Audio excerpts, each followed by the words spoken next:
Le financement est sans contredit le nerf de la guerre.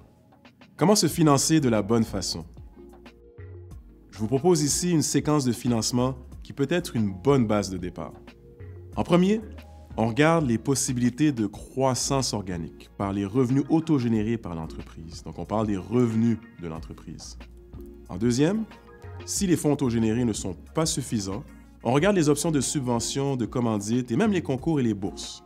Il existe un répertoire à cet égard, l'annuaire des subventions au Québec. Vous seriez surpris de constater le nombre de subventions qui sont souvent offertes.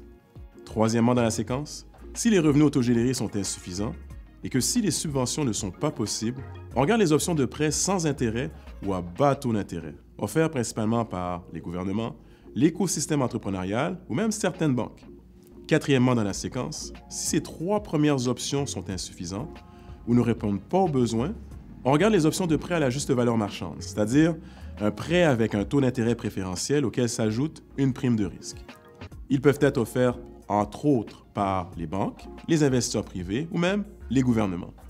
Et en dernier lieu dans la séquence, si toutes ces options sont insuffisantes, on regarde en tout dernier du côté de l'investissement en capital action, qui souvent est le plus cher pour l'entreprise.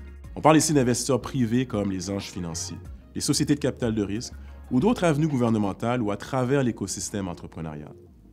Quoi qu'il en soit, que vous optiez pour un prêt bancaire, une subvention ou que vous fassiez appel à un investisseur privé ou même à l'un de vos proches, chacune de ces sources comporte des exigences particulières. Exigences particulières telles que de la documentation particulière, une analyse de risque en fonction du type de financement, etc. Renseignez-vous bien auprès de votre CPA. Un entrepreneur averti en vaut deux.